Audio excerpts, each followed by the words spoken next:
বলতে পারো যে আমি কি আসি না, আমার পুরো সংসারটাই দায়িত্বটাই আমার এবং দীপকের উপর। যে এখন আমার একটু শারীরিক সমস্যাও রয়েছে, খুঁচিখাচি সমস্যাগুলো শুরু হয়েছে, করতে বারণ করে, মানে কোনো কাজ বলে যে করতে হবে না, আমি করে নেব, ছাড়। যে মার এখানে কেন রাখছি না বা কিছু, মার এখানে।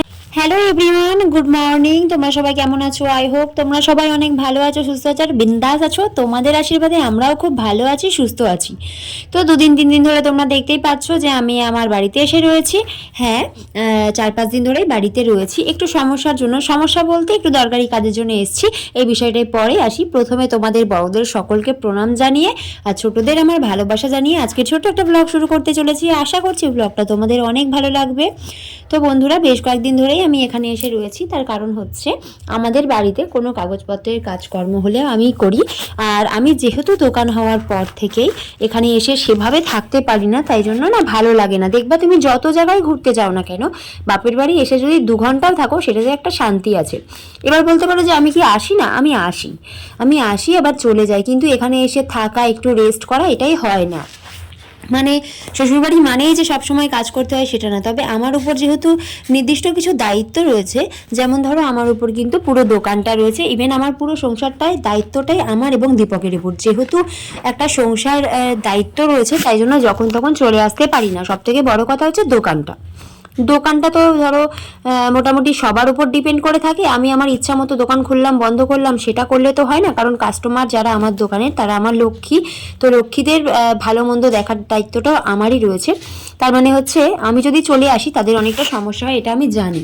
কিন্তু জানার সত্ত্বেও এখন আমার একটু শারীরিক সমস্যাও রয়েছে, তাছাড়া মানসিক সমস্যা রয়েছে, যেটা হচ্ছে মাইন্ড একদমই ঠিক নেই। কারণ এমন উল্টোপাল্টা কিছু প্রেশার নিজের মধ্যে নিয়ে ফেলেছি, যার জন্য মাঝে মধ্যেই মনে হচ্ছে আমি ডিপ্রেশনে চলে যাচ্ছি। দীপক আমাকে জোর জবরদস্তি বললো তুমি বাড়ি চলে যাও, একটু রেস্ট করো, ভালো লাগবে। বাড়িতে আলাদা রকম পরিবেশ, ওখানের পরিবেশটা আলাদা। মানে ওখানে কাজের মধ্যে থেকে থেকে কাজের মতোই চিন্তাভাবনা আসে, সবসময় এটা ওটা সেটা মাথার মধ্যে আসে, যে কারণেই এখানে আসা, এছাড়া অন্য কোনো কারণ নেই। তাছাড়া মার এখানে এসে একটু রেস্ট নিচ্ছি। প্রচণ্ড পরিমাণে ঠান্ডা লেগেছিল আমার প্রায় 1 মাস ধরে, সেটা তোমরা দেখেছো।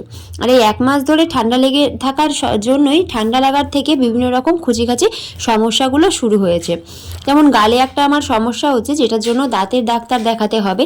দাঁতের ডাক্তার না দেখালে সম্ভব না। এটা হয়তো ঠান্ডা লেগে হয়েছে, অথবা দাঁতের প্রেসারে মাড়িটা চাপ খেয়ে খেয়ে মারাত্মক একটা খারাপ পরিস্থিতি তৈরি হয়েছে। তার জন্য এখানে আসা, যে একটু রেস্ট করলে হয়তো ঠিক হয়ে যাবে।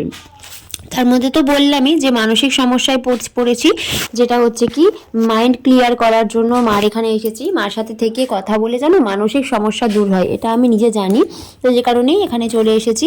এবার আমার এত কাজের চাপে এখানে আসাতে অনেক সমস্যাও হচ্ছে। যেমন ধরো দোকান অনেক দিন লস হচ্ছে, দীপকের সবজির ব্যবসাটাও মোটামুটি ঠিকঠাক হচ্ছে না, একটু লস হচ্ছে। কিন্তু কি করব বলো, টাকা পয়সার দিকে তাকাতে তাকাতে যে নিজের শরীরটা নষ্ট হয়ে যাচ্ছে, সেটাও তো ভাবতে হবে, তাই না? ঠিক সেই জন্যই সবার বকাঝকা শুনে আমি চলে আসলাম আর এই বাড়িতে এসে সময় কাটাচ্ছি। তো ইচ্ছা আছে সানডেতে বিকেলবেলা চলে যাব, যদি শরীর ভালো থাকে আর যদি ডাক্তার দেখানো হয়। দুটো বড় বড় প্রবলেমের মধ্যে আমি পড়েছি, যে সমস্যাগুলো সবাইকে বলার মতো না, অথবা আমি বলতে চাই না। কারণ এখানে মোটামুটি আমি আমার ভ্লগিং, আমার ভালো মন্দটা শেয়ার করি, যতটুকু শেয়ার করার মনে হয় ততটুকুই আমি শেয়ার করতে চাই। তার বেশি শেয়ার না করাটাই ভালো, কারণ সবার মতামত সমান নয়, সেজন্য। তো যাই হোক বন্ধুরা, দেখতেই পেলে সকাল সকাল বেশ 2-1টা কাজকর্ম করে নিলাম। এখানে এসে আমি কোনো কাজই করি না, এখানে এসে শুধু হয়তো নিজের জামা কাপড়টা ধুই, মানে যেটা নিজে সবসময় রেগুলার ইউজ করি সেটা, আর নিজের ছেলেটা ধুই, কখনো সেগুলো মাও ধুয়ে দেয়। মানে এটা হচ্ছে দোকান করার পরে। দোকান করার পর আমি এতটাই ক্লান্ত থাকি বাড়িতে, এখানে এসে মা কিছুই করতে বারণ করে, মানে কোনো কাজ বলে যে করতে হবে না, আমি করে নেব, ছাড়। তারপরে 2-1টা করা। আর এখানে না আমার প্রায় 7-8টার মতন চুড়িদার ছিল, যে চুড়িদারগুলো আমি কেচে ধুয়ে রেখে দিলাম, বাড়িতে নিয়ে যাব। ওখানে তো এখন আগে চুড়িদার পরতাম না বলে বিয়ের আগের চুড়িদার সব মার কাছেই রাখা থাকতো, এখানে এসে পরতাম। এখন যেহেতু শ্বশুরবাড়িতেও চুড়িদার পরে এদিক ওদিক একটু বেরোই, তো সেই জন্য চুড়িদারগুলো ধুয়ে নিয়ে যাচ্ছি ওখানে গিয়েও এই চুড়িদারগুলো আমি যাতে পরতে পারি, সেই জন্য। আর যদি বলো যে মার এখানে কেন রাখছি না বা কিছু, মার এখানে রাখছি, সেভাবে তো মার এখানে আসি না। আসলে ওই 2-1 ঘন্টার জন্য যেটা পরে আসি সেটা পরেই 2 ঘন্টা বসে আবার চলে যাই। সেভাবে এখান থেকে কোথাও যাওয়াও হয় না। আর এখানে দেখতে পাচ্ছ গাছ থেকে বেশ কয়েক কেজি পেঁপে, যেগুলো আগের ভিডিওতে আগের দিন আমি তোমাদের সাথে শেয়ার করেছি, সেগুলো এখন পরিষ্কার করে ধুয়ে রাখা হচ্ছে। কারণ এত পেঁপে আমরা খেতে পারবো না, তাই যাকে যা দেওয়ার মতো সেগুলো সব দেওয়ার পরে এই পেঁপেগুলো রেখে দিয়েছি। এগুলো দিয়ে আমরা দীপক কিছুটা বিক্রি করবে আর কিছুটা আমরা খাবো। আর আজকে এখানে আলুগুলো মা ভেজালো, ছোট ছোট আলুগুলো ভিজিয়ে রাখলে আলুর খোসাগুলো সব উঠে যায়। তাতে করে কি সুবিধা হয় বলো তো, এই যে আলুগুলো সব খোসাগুলো উঠে গেলে রান্না করার সময় বালি বালি ভাব থাকে না। আর আলুর খোসা, ছোট ছোট আলুর খোসা কতক্ষণে তুমি ছাড়াবে, ছাড়ানোটাও হয়ে যায়, একবার একটু জলে দিয়ে ধুয়ে কেটে নিলেই সুবিধা হয়ে যায় ভালো। তো যাই হোক, এইভাবে কাজ এগিয়ে রাখতে আমি বেশ পছন্দই করি।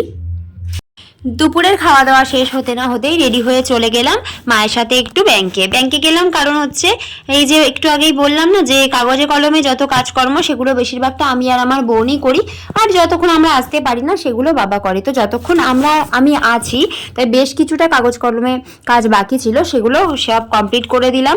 আর মা বাবার একটু সুবিধা হয়, আর আমি এই দায়িত্বগুলো নিয়ে কাজগুলো করতে খুব ভালোবাসি। মানে হচ্ছে বাবা মার দায়িত্ব তো পুরোই নিতে চাই, আর্থিক দিক থেকে পেরে উঠি না। তো ভগবান যদি চাই আমি সেটাও কমপ্লিট করতে পারবো, মানে সেই আশাটাও আমার পূরণ হবে। আর এদিকে বাবা ছেলের কত মিল দেখো, টকবক করে যাচ্ছে দুটো মিলে। তো বন্ধুরা, আমার এই ছোট্ট ব্লগ এই পর্যন্ত। আশা করছি আমার ব্লগ তোমাদের অনেক ভালো লাগবে। সবাই ভালো থেকো, সুস্থ থেকো। হরে কৃষ্ণ।